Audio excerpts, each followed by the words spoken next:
بسم اللہ الرحمن الرحیم۔ ناظرین السلام علیکم ورحمۃ اللہ۔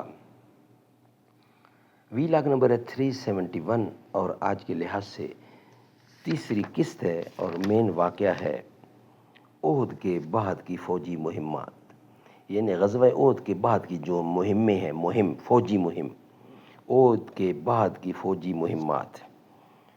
سریہ ابو مسلمہ عبداللہ بن انیس کی مہم، رجی کا حادثہ، یہ ہم آپ کے سامنے پیش کر چکے ہیں۔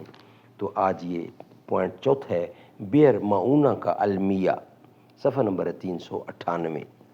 ناظرین، اس کتاب کے رائٹر ہیں مولانا صفی الرحمان مبارک پوری رحمۃ اللہ علیہ، اور اس کتاب کا ٹائٹل ہے الرحیق المختوم، یعنی سیرت النبی صلی اللہ علیہ وسلم پر دنیا بھر میں اول انعام یافتہ یہ کتاب ہے جو ہم آپ کے سامنے رکھنے کو جا رہے ہیں۔ رابطہ عالم اسلامی مکہ مکرمہ کے زیر اہتمام منعقدہ سیرت نگاری کے عالمی مقابلے میں اول آنے والی عربی کتاب کا اردو ترجمہ ہے یہ۔ نحمدہ ونصلی علی رسولہ الکریم، بسم اللہ الرحمن الرحیم۔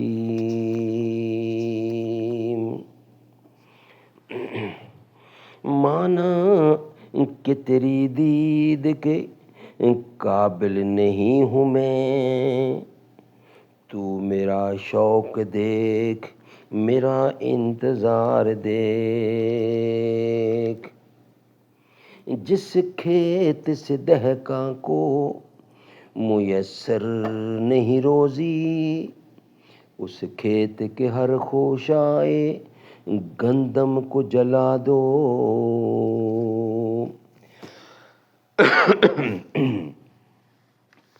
بئر معونہ کا المیہ، غزوہ احد کے بعد کی فوجی مہمات کا سب ہیڈنگ ہے۔ جس مہینے رجی کا حادثہ پیش آیا، ٹھیک اسی مہینے بئر معونہ کا المیہ بھی پیش آیا، جو رجی کے حادثے سے کہیں زیادہ سنگین تھا۔ اس واقعے کا خلاصہ یہ ہے کہ ابو برا عامر بن مالک، جو ملاعب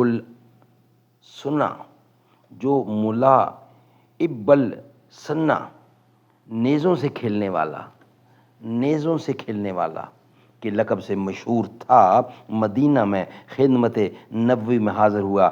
آپ نے اسے اسلام کی دعوت دی۔ اس نے اسلام تو قبول نہیں کیا لیکن دوری بھی اختیار نہیں کی۔ اس نے کہا، اے اللہ کے رسول، اگر آپ اپنے اصحاب کو دعوت دین کے لیے اہل مسجد کے پاس بھیجیں، اے اللہ کے رسول، اگر آپ اپنے اصحاب کو دعوت دین کے لیے اہل نجد کے پاس بھیجیں تو مجھے امید ہے کہ وہ لوگ آپ کی دعوت قبول کر لیں گے۔ آپ نے فرمایا، مجھے اپنے اصحابہ کے متعلق اہل نجد سے خطرہ ہے۔ ابو برا نے کہا، وہ میری پناہ میں ہوں گے۔ اس پر نبی اکرم صلی اللہ علیہ وسلم نے ابن اسحاق کے بقول 40 اور صحیح بخاری کی روایت کے مطابق 70 آدمیوں کو اس کے ہمراہ بھیج دیا۔ 70 ہی کی روایت درست ہے، اور منذر بن عمر کو، جو بنو سعدہ سے تعلق رکھتے تھے اور معتقل للموت یعنی موت کے لیے آزاد کردہ کے لقب سے مشہور تھے، ان کا امیر بنا دیا۔ یہ لوگ فضلاء، قراء اور سادات و اختیار صحابہ تھے۔ دن میں لکڑیاں کاٹ کر اس کے عوض اہل صفہ کے لیے غلہ خریدتے اور قرآن کریم پڑھاتے تھے، اور رات میں خدا کے حضور مناجات و نماز کے لیے کھڑے ہو جاتے تھے۔ اس طرح چلتے چلتے معونہ کے کنویں پر جا پہنچے۔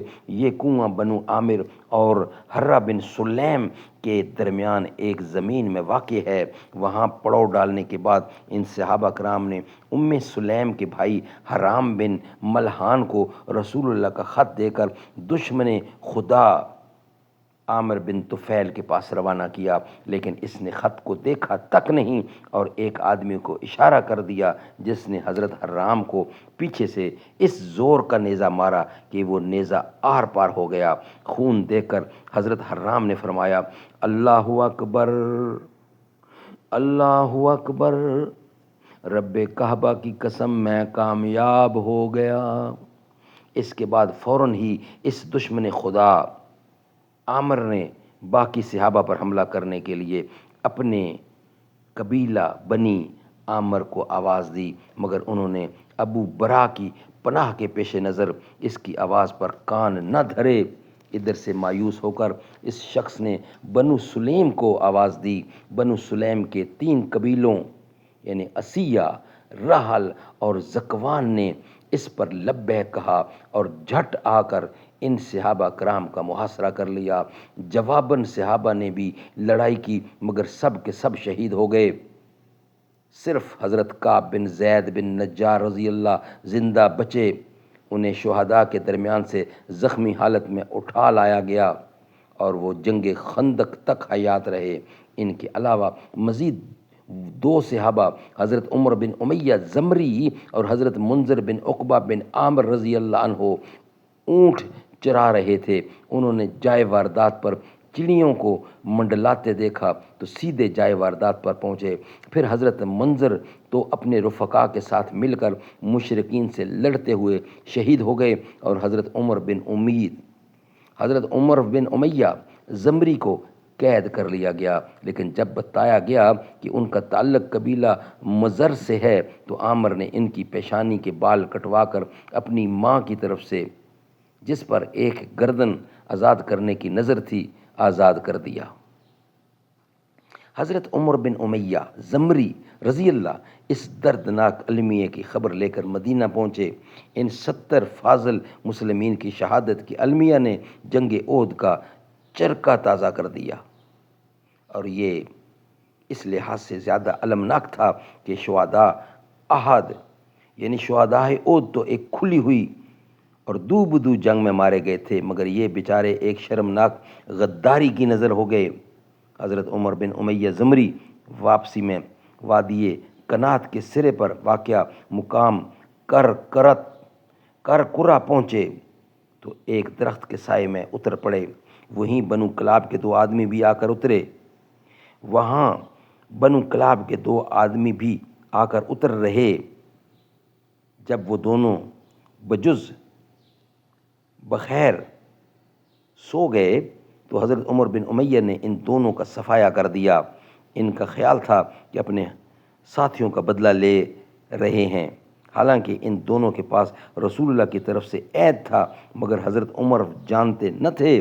چنانچہ جب مدینہ آ کر انہوں نے رسول اللہ کو اپنی اس کارروائی کی خبر دی تو آپ نے فرمایا کہ تم نے ایسے 2 آدمیوں کو قتل کیا ہے جن کی دیت مجھے لازماً ادا کرنی ہے۔ اس کے بعد آپ مسلمان اور ان کے خلفاء یہود سے اس کے بعد آپ مسلمان اور ان کے حلفاء یہود سے دیت جمع کرنے میں مشغول ہو گئے۔ حلفاً، اور یہی واقعہ غزوہ بنو نذیر کا سبب بنا، جیسا کہ آگے آ رہا ہے۔ ناظرین، رسول اللہ صلی اللہ علیہ وسلم کو معونہ اور رجی کے ان المناک واقعات سے جو چند ہی دن آگے پیچھے پیش آئے تھے، اس قدر رنج پہنچا اور آپ اس قدر غمگین و دل فگار ہوئے کہ جن قوموں اور ناظرین، واقدی نے لکھا ہے کہ رجی اور معونہ دونوں حادثوں کی خبر رسول اللہ کو ایک ہی رات میں مل گئی تھی۔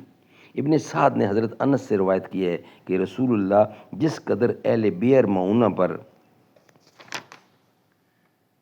غمگین ہوئے، میں نے کسی اور پر آپ کو اتنا زیادہ غمگین ہوتے نہیں دیکھا۔ سبحان اللہ۔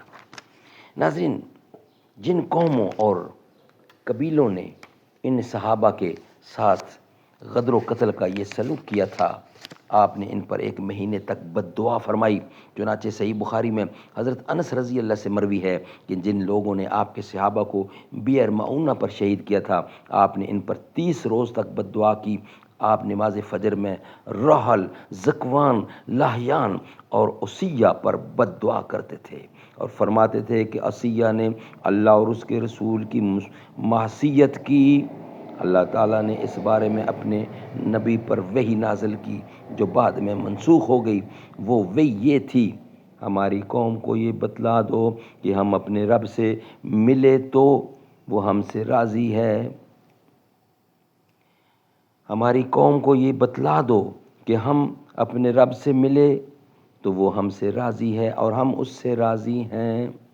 اس کے بعد رسول اللہ نے اپنا یہ قنوت ترک فرما دیا۔ سنن ابی داؤد۔ ناظرین، یہ ویلاگ ہمارا یہاں ہی کمپلیٹ ہوتا ہے۔ ہم نیکسٹ ویلاگ میں انشاءاللہ آپ کے سامنے رکھیں گے غزوہ بنی نذیر۔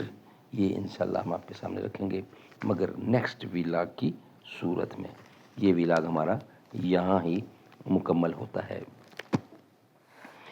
زمیں میلی نہیں ہوتی، زمن میلا نہیں ہوتا، محمد کے غلاموں کا کفن میلا نہیں ہوتا، محبت کملی والے سے وہ جذبہ ہے سنو لوگو، یہ جس من میں سما جائے وہ من میلا نہیں ہوتا، محمد کے غلاموں کا کفن میلا نہیں ہوتا، گلوں کو چوم لیتے ہیں سحر نم شبنمی قطرے، نبی کی نعت سن لے تو چمن میلا نہیں ہوتا۔